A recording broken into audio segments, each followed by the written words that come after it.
오늘 말씀은 이사야서 49장 말씀입니다.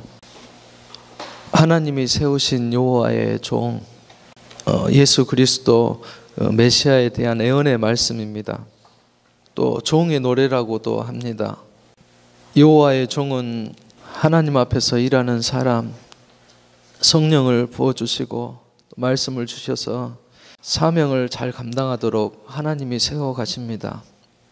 1절에 모태에서부터 나를 부르셨고 어머니 복중에서부터 내 이름을 기억하셨다라고 말합니다. 태어나기 전부터 하나님께서 선택해서 불러주셨다라고 말씀해요. 그 메시아의 사역, 종의 사역은 우리 모두에게도 주셨습니다. 그 구원 사역에 택함을 받고 하나님이 쓰시는 종들을 말합니다. 2절에 내 입에 날카로운 칼 같은 말씀을 주셔서 심령을 변화시키십니다. 그리고 섬세한 손길로 인도하시고 보호하신다라 말씀하십니다.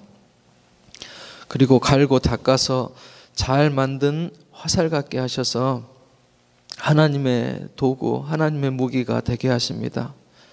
3절에는 종의 임무가 있습니다. 너는 나의 종이요 내 영광을 내 속에 나타낼 이스라엘이라 라고 말씀합니다. 종은 삶을 통하여서 또 그가 하는 일을 통하여서 하나님의 영광을 나타내는 것입니다. 4절의 종의 사역을 보면 실패하는 것 같이 보이고 가치가 없어 보입니다. 열매가 없을 때 또 그 하는 일이 헛수고처럼 느껴질 때 하나님의 종의 그 모든 사역은 하나님이 평가해 주시고 판단해 주신다라고 말씀합니다. 그리고 반드시 기억하시고 확실하게 보상해 주신다라고 말씀합니다. 7절에 그 종은 어쩝니까? 멸시를 받고 미움을 받습니다. 또 고난을 받고 손가락질 받지만 마침내 하나님께서 그 사역을 완성하게 하셔서 그를 높이시겠다라고 말씀합니다. 우리도 주님의 일을 합니다. 하나님의 일꾼으로 살아갑니다. 하나님의 일을 할 때 보면 실패한 것 같고 무력해 보일 때도 있습니다. 그런데 하나님께서 택해서 부르셨고 그 일을 맡기셨다라고 말씀합니다. 하나님이 한 채의 실수도 없이 하나님 목적에 딱 맞게 하나님의 종들을 사용하고 계시는 것입니다. 5절에 하나님의 종들이 하는 일은 모으는 역할을 한다라고 합니다. 흩어졌던 사람들을 모읍니다. 싸우는 것을 화해시키고 싸매는 역할을 하고 화해자의 역할을 합니다. 상처받아서 소망을 잃어버린 사람들에게 희망과 용기를 주고 또 구원의 메시지를 전합니다. 반대로 마귀의 역사는 어떻습니까?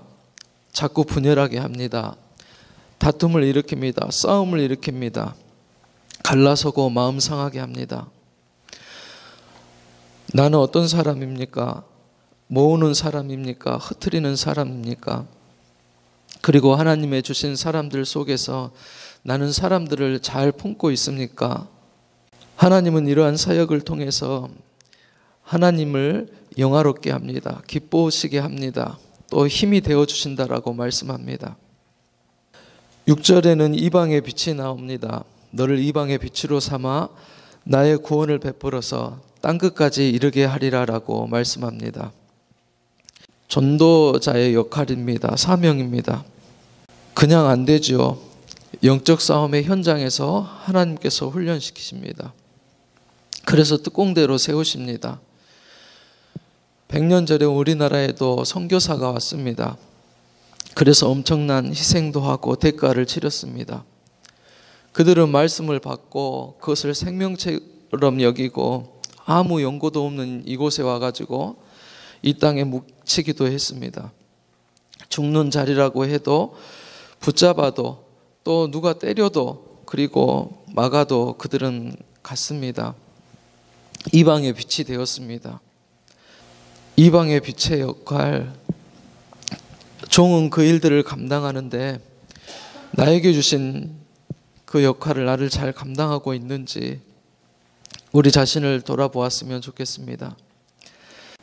8절 말씀에 보면 은혜의 때를 얘기합니다. 그때가 되면 하나님께서 응답하겠고 또 그 구원의 날에 돕고 보호하신다라고 말씀합니다. 하나님이 주시는 은혜의 때, 그 구원의 때는 모든 것이 역전되고 회복됩니다. 죽었다가 다시 살아나는 날이고 사람이 새롭게 거듭나는 그런 시간입니다. 또 하나님께서 이 구원의 기쁨을 노래하게 하십니다. 또 하나님의 종들은 때로는 어떻습니까? 낙심하고 의심하기도 합니다. 14절에 보면 하나님 나를 버리셨고 잊으셨다라고 생각합니다. 그런데 바로 말씀하시죠. 너를 결코 잊지 않으리라라고 말씀합니다. 하나님이 나를 버린 것 같고 또 멀리 계신 것처럼 그렇게 생각할 수 있습니다. 어려움이 있으면 그럴 수 있어요. 그런데 하나님은 절대 잊지 않으신다라고 말씀합니다. 그것을 젖먹이 아이를 보살피는 그런 어미에 빗대어서 말씀합니다. 가장 사랑받을 때가 바로 젖먹이 아이일 때인데 젖먹이는 어미는 혹시 잊을지라도 나는 결코 잊지 않는다라고 말씀합니다. 버리지 않겠다라고 말씀하는 것입니다. 그러면서 내 손바닥에 새겼고 또 항상 하나님이 우리 앞에 있다라고 말씀해 주시는 것입니다. 22절에 보면 또 열방을 향하여 나의 손을 펴리라라고 말씀합니다. 하나님께서 정말 교만했던 바벨론 하나님의 손으로 막으시니까 그들이 다 멸망하고 말았습니다. 그리고 하나님의 자녀들 아들 딸들을 돌아오게 하시겠다라고 말씀합니다. 23절에 하나님을 인내하며 기다리는 자는 수치를 당하지 않게 하시고 승리를 주신다라고 말씀합니다. 멸시받던 자리에서 또 높임받는 자리로 옮겨주시고 큰 무리가 되어 돌아오게 하신다라고 약속합니다. 마지막에 보면은 용사에게서도 하나님은 빼앗을 수 있다라고 말씀하시죠. 우리 힘으로 불가능한 것 하나님은 쉽게 하신다라고 말씀하십니다. 그래서 기쁨과 회복을 주시고 구원의 노래를 부르게 하신다라고 그렇게 약속하십니다. 하나님의 일꾼 여호와의 종들에게 주시는 말씀이죠. 우리는 더 힘을 내야 할 줄로 믿습니다. 깨어야 될 줄로 믿습니다. 기도하는 사람들이 더 뭉쳐야 하고 하나님 앞에 다시 회개하고 각성해야 합니다. 또 맡겨주신 사역 속에서는 충성해야 됩니다. 그리고 하나님께 능력과 권능을 구해야 됩니다. 그래서 우리들에게 맡겨주신 그 사명, 사역, 하나님의 구원 사역에 더 귀하고 아름답게 쓰임받는 우리 모두가 될 수 있기를 주님의 이름으로 축복합니다. 기도하시겠습니다.